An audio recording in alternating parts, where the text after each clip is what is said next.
আসসালামু আলাইকুম। আগামীর বাংলাদেশে রাষ্ট্রনেতা বা প্রধানমন্ত্রী হিসাবে কার নাম সবচেয়ে বেশি শোনা যাচ্ছে? চায়ের দোকান থেকে ড্রয়িং রুম, টকশো থেকে সোশ্যাল মিডিয়া, সব জায়গাতে মূলত দুটি নাম ঘুরে ফিরে আসছে। এক, বিএনপি চেয়ারম্যান তারেক রহমান এবং দুই, বাংলাদেশের জামায়াত ইসলামীর আমির ডাক্তার শফিকুর রহমান। আমরা সচরাচর দল, জোট বা স্লোগানের ভিড়ে আসল প্রশ্নটাই করতে ভুলে যাই। প্রশ্নটা হলো, রাষ্ট্র চালানোর জন্য আসলে কে বেশি যোগ্য? আজকের এই ভিডিওতে আমরা কোনো দলের হয়ে কথা বলবো না, কোনো স্লোগানও দেব না। আমরা সম্পূর্ণ নিরপেক্ষ জায়গা থেকে বিচার করব এই দুই নেতাকে। ইভেন আজকের এই ভিডিও থেকে আপনি যে দলেরই হন না কেন, আপনি নিজেই বুঝে নিতে পারবেন আপনার নেতা যোগ্য কিনা। তবে মজার বিষয় হলো, এই দুই নেতার কেউই আগে সংসদ সদস্য ছিলেন না, মন্ত্রীও ছিলেন না, এমনকি সরাসরি রাষ্ট্র ক্ষমতার শীর্ষ কোনো পদেও ছিলেন না। তাই আমি আগে রাষ্ট্র চালিয়েছি এই দাবি কেউ করতে পারছেন না। দুজনেই প্রথমবারের মতো এই চ্যালেঞ্জ নিতে যাচ্ছেন। তাহলে আমরা বিচার করব কিভাবে? চলুন আলোচনা শুরু করা যাক।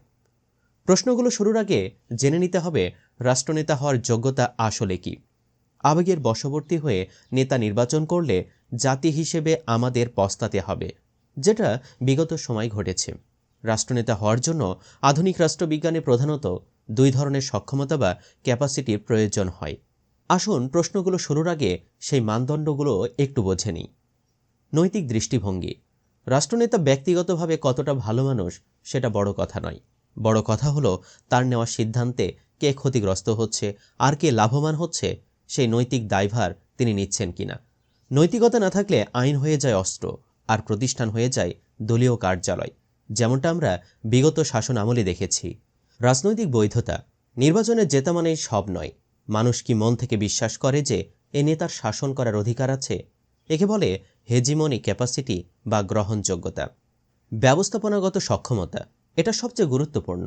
রাষ্ট্র মানে শুধু আদর্শ নয়, রাষ্ট্র মানে লক্ষ কোটি টাকার বাজেট, লাখ লাখ সরকারি কর্মী এবং শত শত প্রতিষ্ঠান। এই বিশাল কর্মযজ্ঞকে ম্যানেজ করার দক্ষতা নেতার আছে তো?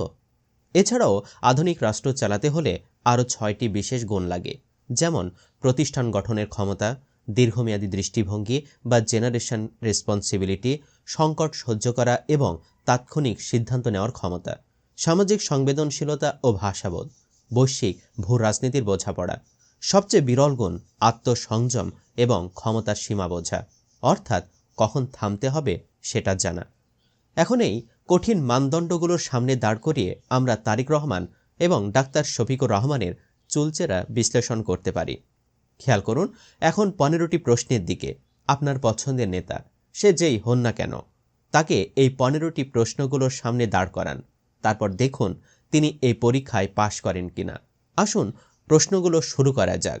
প্রশ্ন 1, আপনার নেতা কি নিজেকে তৈরি করেছেন, নাকি তিনি কেবল সুযোগের অপেক্ষায় ছিলেন? রাষ্ট্র চালানো আর দল চালানো এক জিনিস নয়। একজন নেতা গত 10, 15 বা 20 বছরে নিজেকে ব্যক্তিগতভাবে কতটা উন্নত করেছেন। পৃথিবী এখন নলেজ বেসড বা জ্ঞান ভিত্তিক। আপনার নেতা কি গত এক দশকে রাষ্ট্র পরিচালনা, অর্থনীতি বা ভূ রাজনীতি নিয়ে কোনো প্রাতিষ্ঠানিক শিক্ষা নিয়েছেন? তিনি কি কোনো গবেষণা করেছেন, নাকি তিনি কেবল অতীতে কি ঘটেছিল সেটা নিয়ে পড়ে আছেন? যিনি নিজেকে আপডেট করেন না, তিনি রাষ্ট্রকে আপডেট করতে পারবেন না। তার চিন্তায় কি আধুনিক পৃথিবীর জটিল সমস্যার সমাধান আছে, নাকি তিনি 15 বছর আগের পুরনো ফর্মুলায় আউড়ে যাচ্ছেন? নিজেকে প্রস্তুত করার এই হোমওয়ার্ক কি তিনি করেছেন? প্রশ্ন 2, তিনি কি কোনো জটিল ম্যানেজমেন্ট বা ব্যবস্থাপনা সামলেছেন? রাষ্ট্র হলো বিশ্বের সবচেয়ে বড় এবং জটিল প্রতিষ্ঠান।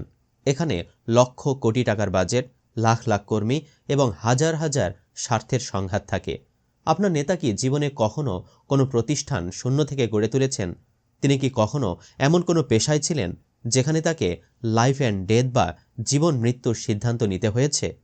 যিনি কখনো কোনো সিস্টেমের ভেতরে কাজ করেননি, যিনি জানেন না একটা ফাইলের নিচ থেকে ওপরে উঠতে কত সময় লাগে।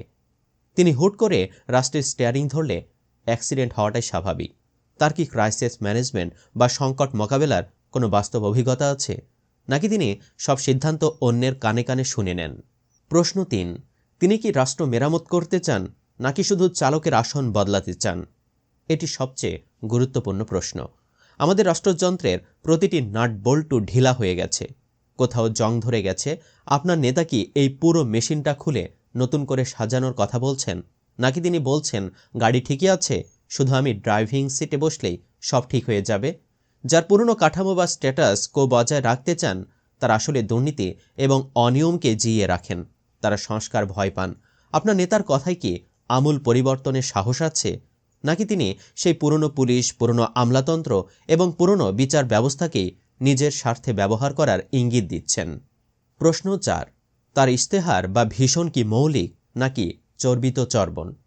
তিনি যা প্রতিশ্রুতি দিচ্ছেন সেগুলো কি আজকের যুগের উপযোগী, নাকি ২০ বছর আগে যা বলেছিলেন এখনও তাই বলছেন? ধরুন কেউ আজ ডিজিটাল যুগে এসে অ্যানালগ টেলিফোনের প্রতিশ্রুতি দিচ্ছেন। এটা কি হাস্যকর নয়? তিনি কি সমস্যার মূলে হাত দিচ্ছেন, নাকি শুধু ওপর দিয়ে মলম লাগানোর কথা বলছেন? যেমন দারিদ্র্য দূর করতে তিনি কি কর্মসংস্থান ও দক্ষতা বৃদ্ধির কথা বলছেন, নাকি শুধু কার্ড দিয়ে ত্রাণ বিতরণের কথা বলছেন? ত্রাণ দেওয়া নেতার কাজ নয়, নেতার কাজ মানুষকে নিজের পায়ে দাঁড় করানো। তার পরিকল্পনায় কি সেই গভীরতা আছে? প্রশ্ন 5, ক্ষমতার অসম ব্যবহার সম্পর্কে তার ধারণা কি? রাষ্ট্র ক্ষমতা হাতে পেলে একজন মানুষ দানব হয়ে উঠতে পারে। আপনার নেতার কি পাওয়ার এসিমেট্রি বা ক্ষমতার ভারসাম্যহীনতার সম্পর্কে ধারণা আছে? তিনি কি জানেন একজন দুর্বল নাগরিকের ওপর রাষ্ট্রের খড়গ নেমে আসলে তা কতটা ভয়াবহ হয়? যিনি পেশাগত জীবনে বা ব্যক্তিগত জীবনে মানুষের অসহায় মুহূর্তগুলো খুব কাছ থেকে দেখেছেন, তিনি জানেন ক্ষমতা কত সাবধানে ব্যবহার করতে হয়। তিনি কি এমন কোনো ব্যাকগ্রাউন্ড থেকে এসেছেন যেখানে তাকে মানুষের সেবায় নিজেকে বিনয় রাখতে হয়েছে, নাকি তিনি জন্মগতভাবেই ক্ষমতার দাপট দেখে বড় হয়েছেন? মনে রাখবেন, যিনি সেবকের মানসিকতা ধারণ করেন না, তিনি শাসক হলে শোষক হবেন। প্রশ্ন 6, তিনি কি দলের ঊর্ধ্বে উঠে রাষ্ট্রের কথা ভাবতে পারেন? অতীতের অভিজ্ঞতায় আমরা দেখেছি দল ক্ষমতায় গেলে রাষ্ট্র এবং দল একাকার হয়ে যায়।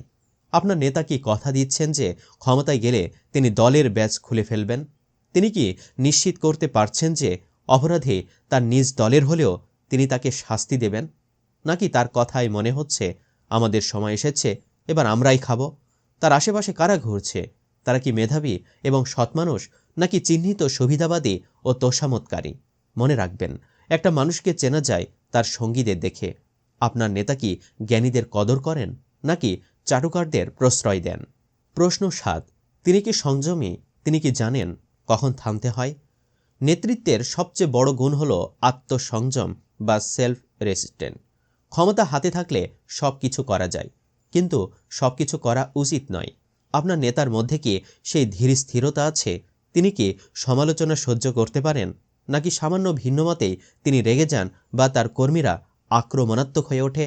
যিনি নিজের জিহ্বা এবং আবেগকে নিয়ন্ত্রণ করতে পারেন না, তিনি পারমাণবিক বোমার চেয়েও বিপজ্জনক হতে পারেন রাষ্ট্রের জন্য। তার বডি ল্যাঙ্গুয়েজ বা শরীরী ভাষায় কি দম্ভ প্রকাশ পায়, নাকি বিনয়? প্রশ্ন 8, তিনি কি সিস্টেম থিঙ্কার বা কাঠামোগত চিন্তাবিদ? একজন ভালো নেতা সমস্যার লক্ষণ দেখে চিকিৎসা করেন না, তিনি রোগের কারণ খোঁজেন। ধরুন রাস্তায় জ্যাম, তিনি কি শুধু ট্রাফিক পুলিশ বাড়িয়ে দেবেন, নাকি কেন গাড়ি বাড়ছে, কেন পাবলিক ট্রান্সপোর্ট নেই সেই সিস্টেম নিয়ে ভাববেন? আপনার নেতা কি বিচ্ছিন্ন ঘটনা নিয়ে কথা বলেন, নাকি পুরো ইকোসিস্টেম বা সামগ্রিক ব্যবস্থা নিয়ে কথা বলেন? যারা সিস্টেম বোঝেন তারা হুট করে চমকপ্রদ সিদ্ধান্ত নেন না। তারা জানেন এক জায়গায় হাত দিলে অন্য জায়গায় তার প্রভাব পড়ে। তার কথাই কি সেই প্রজ্ঞার ছাপ আছে? প্রশ্ন 9, তিনি কি দুর্নীতি ও স্বচ্ছতার প্রশ্নে নিজের উদাহরণ তৈরি করতে প্রস্তুত? তিনি কি তার এবং তার পরিবারের সম্পদের হিসাব জনসম্মুখে প্রকাশ করতে রাজি, নাকি তার আয়ের উৎস নিয়ে ধোঁয়াশা আছে? রাষ্ট্রনেতার স্বচ্ছতা কাচের মতো পরিষ্কার হতে হয়। তার সততা নিয়ে কি কোনো প্রশ্ন আছে? এছাড়া তার দলের কেউ দুর্নীতি করে কিনা, চাঁদাবাজি করে কিনা, এসব অপকর্ম করলে তার নেতাদের সম্পর্কে তার অবস্থান কি সেটা বুঝতে হবে। প্রশ্ন 10, তিনি কি প্রতিশোধের রাজনীতি করবেন, নাকি ন্যায় বিচার প্রতিষ্ঠা করবেন? ক্ষমতায় গিয়ে তিনি কি বিরোধীদের ওপর স্টিম রোলার চালাবেন, নাকি তিনি আইনের শাসন প্রতিষ্ঠা করে অপরাধীর বিচার করবেন? তার কথায় কি রক্তের গন্ধ পাওয়া যায়, নাকি ইনসাফের আশ্বাস? মনে রাখবেন, প্রতিশোধ কখনো রাষ্ট্রকে এগিয়ে নেয় না, কেবল পেছনের দিকে টানে। প্রশ্ন 11, তিনি কি সমালোচনা সহ্য করতে পারেন? আগামী দিনে ফেসবুকে তার সমালোচনা করলে কি আপনার বিরুদ্ধে ডিজিটাল নিরাপত্তা আইনে মামলা হবে, নাকি তিনি হাসিমুখে সমালোচনা গ্রহণ করে নিজেকে শুধরে নেবেন? যে নেতা আয়না দেখতে ভয় পান, তিনি রাষ্ট্রকে অন্ধ করে রাখেন। প্রশ্ন 12, তার অর্জন কি উত্তরাধিকার সূত্রে পাওয়া নাকি নিজের যোগ্যতায় অর্জিত?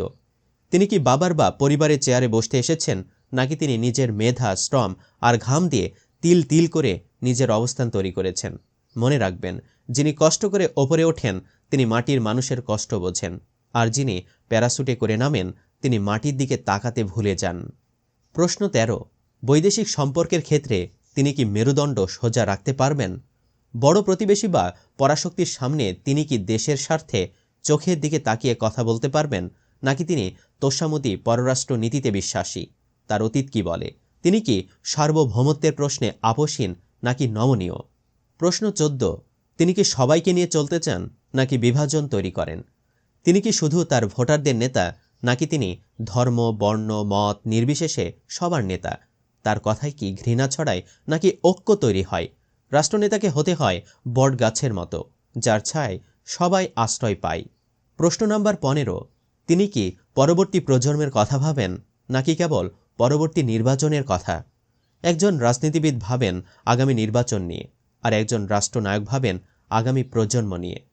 আপনার নেতা কি এমন কোনো সিদ্ধান্ত নিচ্ছেন যা আজ হয়তো কঠিন, কিন্তু 20 বছর পর আপনার সন্তান তার সুফল পাবে, নাকি তিনি সস্তা জনপ্রিয়তার পেছনে ছুটছেন? আসুন এবার সামনাসামনি তুলনা করি। একদিকে আছেন তারেক রহমান, যার পেছনে আছে একটি বিশাল রাজনৈতিক ঐতিহ্য এবং ভোট ব্যাংক। অন্যদিকে আছেন ডাক্তার শফিকুর রহমান, তার দল জামায়াতে ইসলামী নিয়ে ঐতিহাসিক বিতর্ক থাকতে পারে, কিন্তু ব্যক্তি শফিকুর রহমান এবং তার পেশাগত ব্যাকগ্রাউন্ড তাকে এক ভিন্ন উচ্চতায় নিয়ে গেছে। এই আলোচনায় কিন্তু আমি নিশ্চিত এই প্রশ্নগুলোর প্রতিটি শোনার পর আপনার অবচেতন মনে কারো না কারো চেহারা ভেসে উঠেছে, অথবা কারো চেহারা ঝাপসা হয়ে গেছে। এখন আয়নার সামনে দাঁড়িয়ে নিজেকেই শেষ প্রশ্নটি করুন, কার মধ্যে আপনি এই প্রস্তুতি দেখতে পাচ্ছেন? কার মধ্যে আপনি পুরনোকে আঁকড়ে না ধরে নতুনের দিকে যাওয়ার সাহস দেখছেন? কার মধ্যে আপনি ক্ষমতার দম্ভের বদলে সেবার বিনয় দেখছেন? রাষ্ট্র কোনো এক্সপেরিমেন্টাল ল্যাবরেটরি নয়। এখানে ভুল করার কোনো সুযোগ নেই, আবেগ দিয়ে নয়। এই 15টি প্রশ্নের উত্তর দিয়ে আপনার নেতাকে যাচাই করুন। যিনি এই প্রশ্নগুলোর সঠিক উত্তর ধারণ করেন তিনি আপনার এবং এই রাষ্ট্রের আগামীর যোগ্য কাণ্ডারি। চিন্তা করুন, প্রশ্ন করুন, তারপর সিদ্ধান্ত নিন। আগামীর বাংলাদেশ আপনার সিদ্ধান্তের অপেক্ষায়। আল্লাহ হাফেজ।